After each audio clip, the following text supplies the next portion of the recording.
We continue where we left off. We concluded with the Baruch Shamar, the opening blessing, and immediately after the Baruch Shamar, we say Mizmor LeTodah, Psalm 100.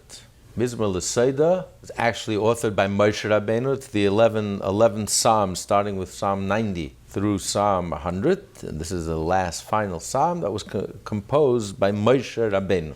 It says in the Code of Jewish Law that one should say the Psalm singing. You should sing it. It's so exalted. Mizmor, you should sing. We rise when we say the Psalm.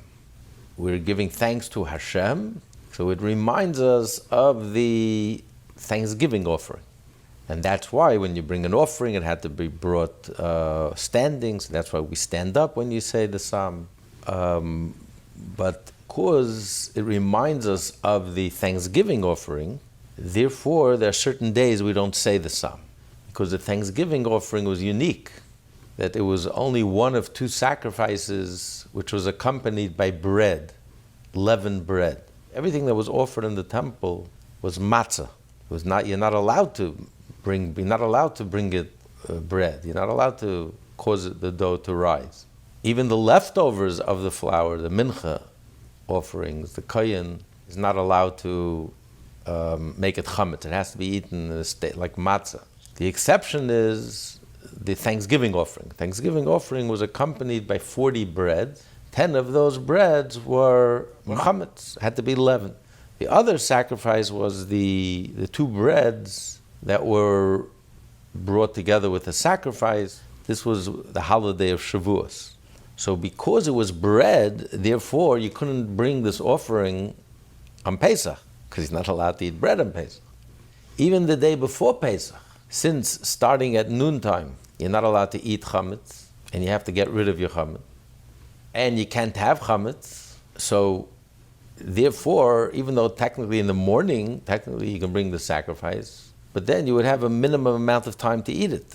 You would have just a small window to eat it. You'd have to finish eating it before 12, and today it's really before 10. So therefore, no one would bring a Thanksgiving offering the day before Pesach. So the day before Pesach, we omit Mizmor LeTodah, we don't say Mizmor LeTodah. On Shabbos, we don't say Mizmor LeTodah. On Shabbos and Yom Tov, because Shabbos and Yom Tov, you only brought communal sacrifices. You're not allowed to bring personal sacrifices on Shabbos and Yom Tov. So we omit Mizmor LeTodah. And Erev Yom Kippur, because Erev Yom Kippur, again, you have a very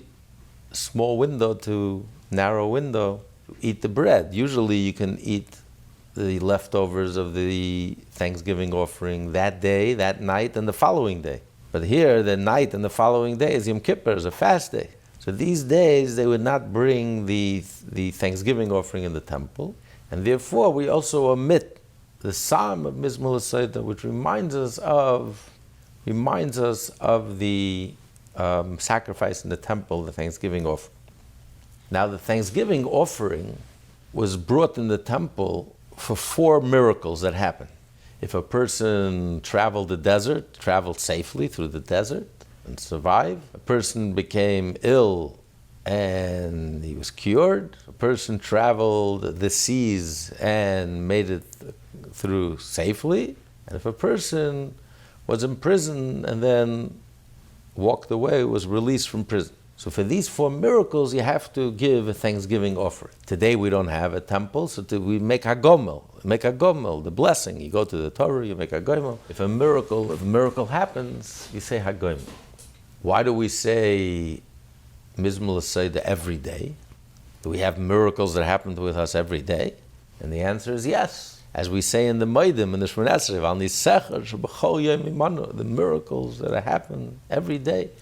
As the Talmud says, that even the person who the miracles happen to doesn't even recognize the miracles. There are miracles happening all the time, and we ourselves are oblivious. We're completely oblivious to the miracles and wonders that Hashem makes for us every day. So we say Mizmor LeTodah to express these miracles. Now, Todah means thanksgiving. Thank you. Todah also comes from the word I admit, an admission. And as we discussed already when we learned Hoidu Lashem, Moidani Lefanach, and Hoidu, and we're going to say Moidim, Why are we admitting? Admitting means there's an argument and you're admitting. What kind of argument is there that we have to admit? You admit that someone is right, you're wrong and they're right. And what we're admitting to is because you have two perspectives. You have a divine perspective, and then you have a human perspective. The divine perspective is that God is reality. We don't even exist. We're insignificant. We're not an illusion. Torah says, God says in the beginning He created heaven and earth. So this is not the matrix. We're not an illusion. It's real. But at the same time, within God, everything is within God. Within God, God can't even find it in Himself. Not only He can't find us, even the divine energy with which He creates the world. Just like within a person. Words, letters. We know words and letters come from within us. They don't come from thin air. We think of the words through which we communicate.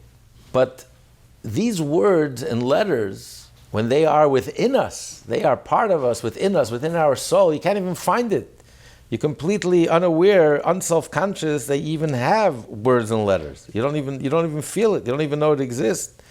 It doesn't mean anything. It doesn't add anything. It has no significance. So it's real. It's there. You have it. You carry it. It's within you, but you don't even know it exists. It doesn't mean anything. It's like the sun has light. Surely the sun has light. If it gives light, it must have light. You can't give what you don't have. But within the sun, it's like in a state of non-being and non-existence. It doesn't mean anything. So Hashem is reality. The whole universe, the whole world, upper world, lower world, everything, all of existence, everything, it's nothing. It's insignificant. It means nothing. It's as if it doesn't exist. That's the divine perspective. Our perspective, however, is the exact opposite. Whatever we can see, whatever we can taste or touch or smell or experience, that's real, that's reality. I experience myself, I'm real, I am. I exist. Hashem, I can't see Hashem, I can't touch Hashem. Is Hashem real? We call it nothing because we don't know what it is. We can't grasp it. We don't have the tools with which to grasp it. We're not capable of grasping. It's totally beyond us. You can't grasp what you don't have. A blind person can't grasp what sight is. He doesn't have it. We're not God. So Hashem is infinite, undefined. We're finite, we're limited. So we don't even have the capacity with which to grasp or to know Hashem. So we feel we're something from nothing. I don't know where I come from something. I don't know where, from what. So our point of view is the exact opposite of Hashem's point of view. And it's actually astonishing that we exist and we take our existence for granted. And we don't even feel that we have a source. We don't even feel that we need to justify our existence. We don't need a rhyme, a reason, a rationale. I exist. That itself is the most astonishing thing. Only Hashem could create that perspective. So it's not a false perspective. Hashem creates it. Hashem has the ability to create something from nothing. Something, an entity that senses that it exists without a rhyme, without a reason, without a cause, without a rationale, without a source, without a foundation, without a root. I am, because I am. It's so astonishing and astounding and illogical and incomprehensible. Of course, only Hashem could create this perspective. It's a creation. It's a miracle. It's a wonder. So it's a genuine perspective. Hashem creates us with that perspective. But the reality is, it's Hashem's point of view, Hashem's perspective. From the inside out, that's the ultimate point of view.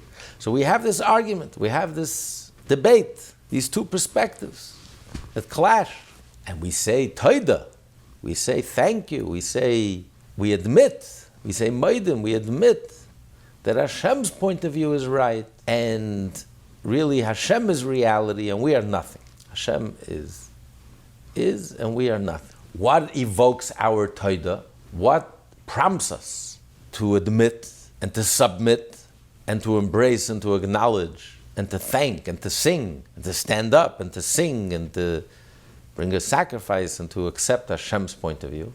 When a miracle happens. Because this world, Hashem created the world of nature. That's the world where Elokim, the world of nature, and the world of nature, that's where our perspective prevails. That we feel and sense that we're independent and we exist and we're solid and we're real. Even though we have no rhyme, we have no reason, we have no source, we have no world goes on, and the world appears to be running on its own, independent, rugged individualism, self-sufficient. That's the world of nature. But when a miracle happens, it's a revelation of Hashem. It's a revelation of what's happening on the inside, the inner perspective. Suddenly something that makes no sense. A miracle happens. The doctor says you're dying, and suddenly a miracle happens, and the patient outlives his doctor. There's no way to explain that rationally or logically. You see a revelation of godliness. You see a revelation of Hashem's name, that the inner reality, Hashem's perspective, Hashem's point of view, that really Hashem is reality. There is no other reality. And everything in this world is nothing, is insignificant. So who says, if the same Hashem who said that the oil should light, the same Hashem could make that vinegar should light. The same Hashem who creates life, the same Hashem could say a sick person who has absolutely zero chances of living and surviving, and naturally there's no explanation how this person lives. There's no logical, rational explanation to explain how the Jewish people could survive in this world, in this. And yet we never left the front pages. While the mighty and the powerful and the wealthy are long gone and forgotten footnotes in history, and the Jew never left the front page. When you see an open and revealed miracle, and the miracles, and you realize the miracles that are constantly happening to us, each and every day, that evokes a Todah. You stand up and you sing, and you bring a sacrifice, and you thank Hashem for the miracles and wonders.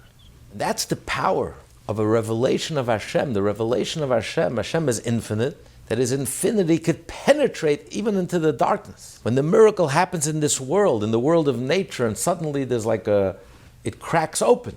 Hariyu Hashem kol haaretz, sing to Hashem, the earth. Hariyu means to sing, to shout out, but also Hariyu means to break.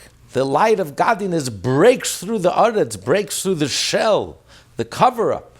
And suddenly there's a revelation of godliness, a miraculous occurrence. That's an expression of the infinity of Hashem. When we get a glimpse of a true perspective, the ultimate perspective from the inside out, Hashem's perspective of reality, that the world is nothing, the world is insignificant, nature, everything is just a shell, a cover. And when the inside is exposed and revealed, we thank Hashem, and we start singing. Real Hashem Kol Haaretz is also the acronym for halacha, because that's the power of the Torah. The power of halacha, the power of the Torah, is that it reveals Hashem in this world, in this earth. It brings Hashem into every aspect of life, into every aspect of existence. There isn't a single aspect of life and existence that the Torah doesn't teach us, guide us. Halacha, it has the power to bring and reveal godliness, reveal Hashem's will and reveal godliness even in this earth. And that's one of the reasons we start out with Mizmor LeTodah. It says all the sacrifices, when Mashiach comes, all the sacrifices will be nullified. There won't be any sacrifices. You don't need a sin offering. There won't be any sin. You don't need a guilt offering. There won't be any guilt. All the sacrifices, and even the oila. The oila is to atone, if you remember from the third part of Tanya, get as a truvas to atone for the positive mitzvahs. Or to give Hashem a gift after you sinned, and Hashem has forgiven you. Now you want to appease Hashem and restore the friendship and the trust. So you bring an oil. None of these sacrifices will be necessary when Mashiach will come. The only sacrifice that will remain is this sacrifice, the Todah sacrifice. Because when Mashiach will come, we're just going to give thanks to Hashem. There's going to be, every day, there'll be another breakthrough, another kindness, a breakthrough in the positive. There'll be miracles and wonders. So we're going to be so grateful and thankful that we're going to be constantly offering thanksgiving offerings to Hashem. So this is the only sacrifice that will remain. And the same as halacha. Halacha will remain. Halacha will never change. Halacha will always remain. So why is that? And it goes hand in hand with the other aspect that's unique with the Korban Todah. The only sacrifice that was accompanied by bread, leavened bread. The Korban Todah and the Shavuos sacrifice, the two breads that they brought with the special sacrifice for the holiday of Shavuos. Also the two breads had to be leavened bread. Everything else in the temple was unleavened. What's the difference between chametz, bread, leavened bread, and unleavened bread? It's the same ingredients. It's the same letters, chametz and matzah. The only difference is they both have the mem and the tzaddik. The only difference is the letter ches or hey. The letter ches or hey look alike. The only difference between the letter ches and the letter hey is that little window on the top, a little opening on the top. So the ches, which is closed, the closed box, that represents ego, arrogance. The only opening is on the bottom. It's like the floor drops. You're dropping, you're falling down. There's nothing holding you up. You have nothing to hang on. You're just, it's a closed box. The only opening is, it's like you're dropping straight, going straight down. It's open from the bottom. You pull down to the bottom. You have nothing to hang on. You have nothing to hold on to. Versus the hay has an opening on top. A little opening. The matzah. The matzah represents humility, egolessness, chachma, wisdom. And that represents holiness. While chametz represents ego, arrogance. The antithesis of holiness. The closing of the mind, sense of complacency, satisfaction, self-satisfaction. You feel smug, you're so proud of yourself, you're so full of yourself, and everything is downhill from there. It's a dead end. Versus the hay, that's the hope and the optimism. You can change, you can grow. It's a sense of egolessness, a sense of being open. You have something to hang on to, there's a light coming in, and that protects you. Make sure you don't fall down. So it's the hay, it's the matzah that has the ability. That's the difference between the chametz and the matzah. The carbon todah, however, is unique. And also in the holiday of Shavuos, the two breads, that you're giving thanksgiving for a miracle that happens. A miracle is a revelation of godliness. When you have a revelation of godliness, that allows you to penetrate the chametz.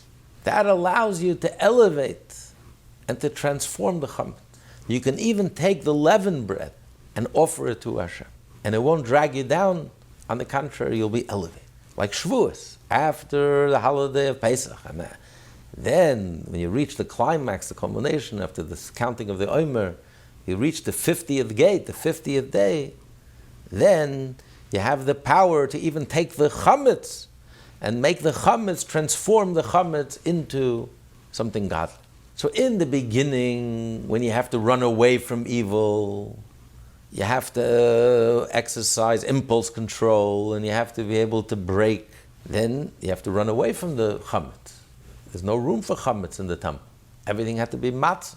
But when you reach a higher level, now there's no need to run, there's no need to hide. Now I have the ability to transform even the chametz into matzah.